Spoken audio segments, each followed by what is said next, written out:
You all must be busy looking at the Olympics, and if you're not, I suggest please do that.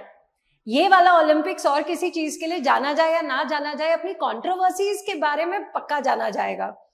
अब एक और controversy आ गई, जहां पे एक मैच होता है दो महिलाओं के बीच में, और फिर बाद में पता चलता है उनमें से एक महिला जो है उसने कुछ इंजेक्शंस लगाए हैं हार्मोनल, जिसके कारण उनके अंदर परफॉर्मेंस एनहांस हो गई because of the increase of testosterone. ये एक अल्जीरियन बॉक्सर है खैलिफ। अब हमें नहीं पता कि एक्चुअली ये हुआ है कि नहीं, that she has put in those injections और नॉट। हमें ये जरूर पता है कि जब वो इंडिया में आई थी तो उनको बार कर दिया गया था इसी बेसिस पे कि आप हार्मोनल इंजेक्शंस ले रहे हैं अपने परफॉर्मेंस को एनहांस करने के लिए, और आप पार्टिसिपेट नहीं कर सकते क्योंकि आपके अंदर जो टेस्टोस्टेरोन का लेवल है वो बहुत ज्यादा हाई है। लेकिन वही सेम जो महिला है जब वो ओलंपिक्स के लिए जाती है तो इंटरनेशनल ओलंपिक कमेटी उनको हाँ बोल देता है।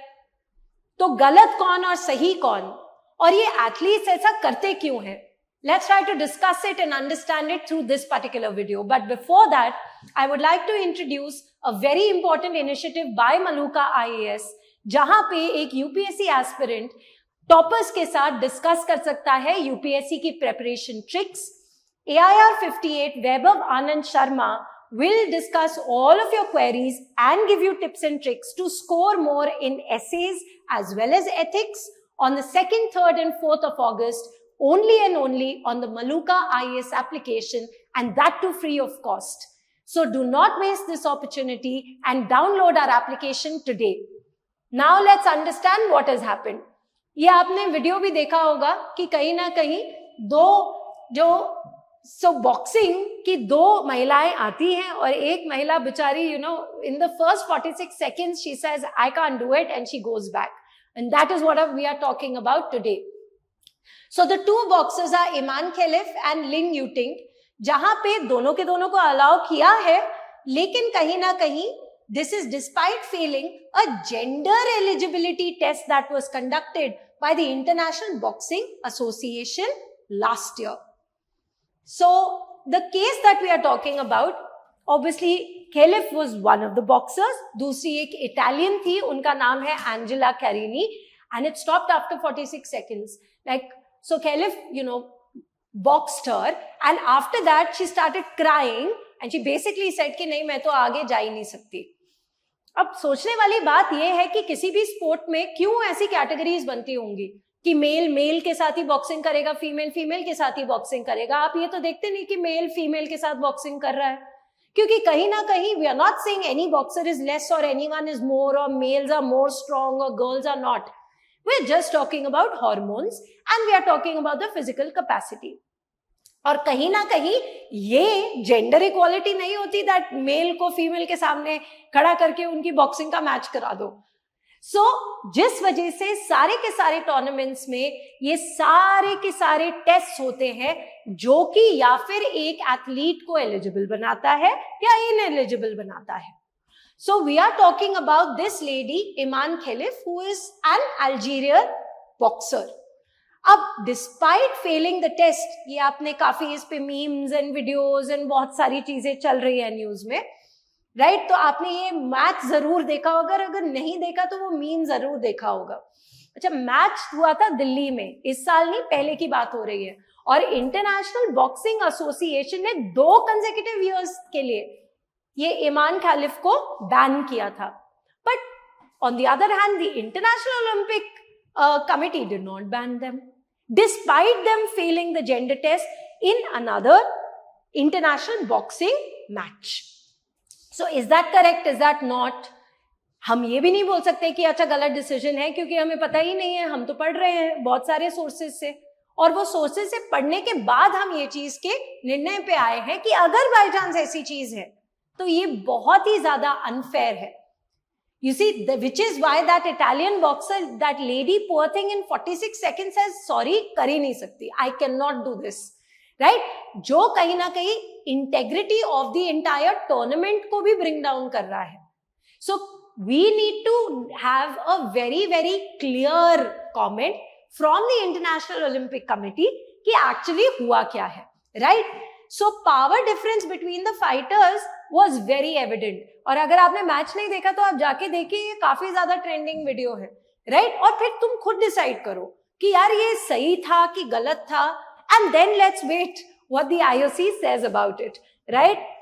So like I said, this poor girl, I mean, she started crying with after just one box that she received from the other boxer. Now, are there any illegal methods that the athletes use to enhance their performance? We are all aware of it.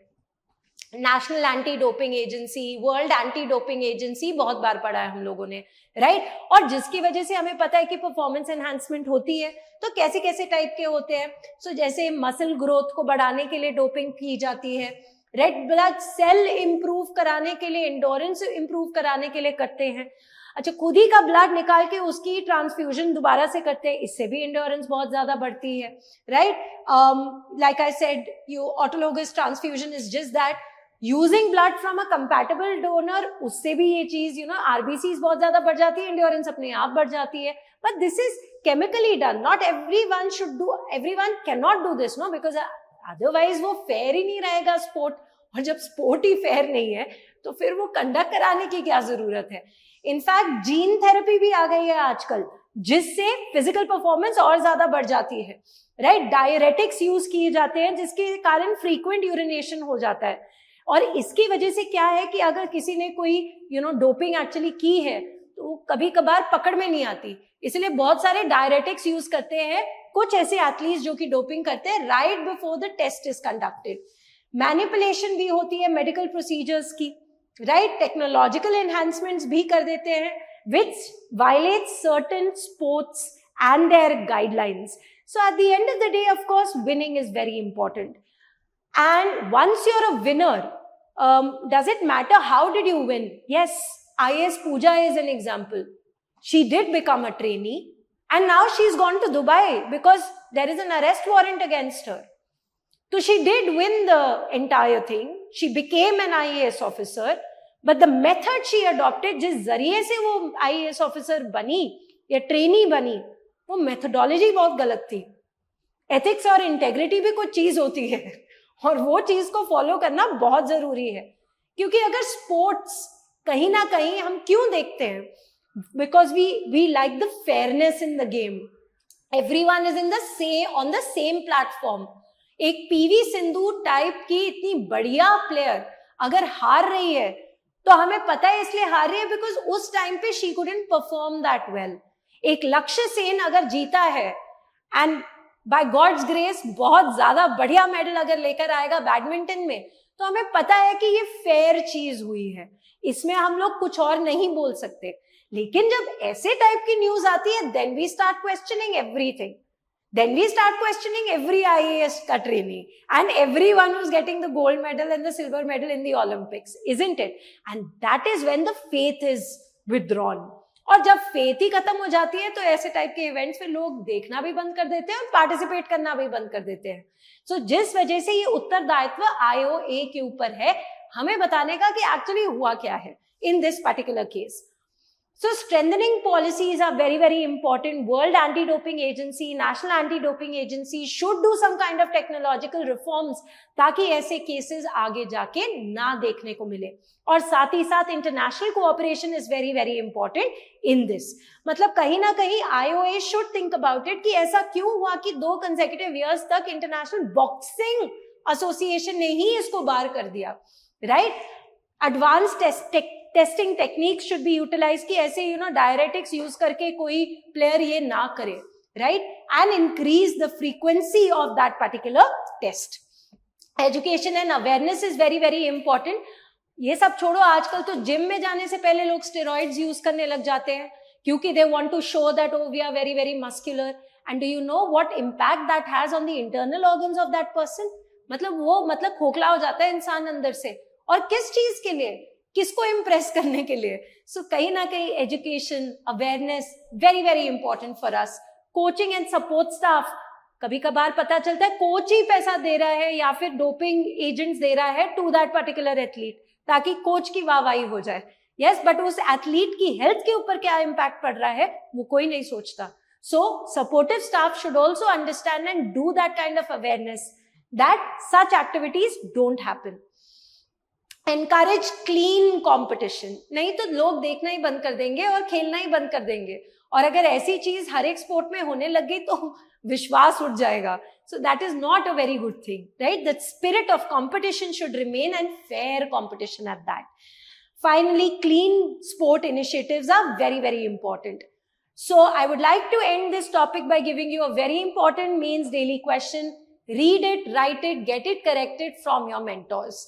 So discuss the impact of illegal performance enhancing methods on the integrity of sports. How can sport organizations, governments, and other stakeholders collaborate to effectively address and prevent these practices? Illustrate your answers with examples of specific methods and their implications.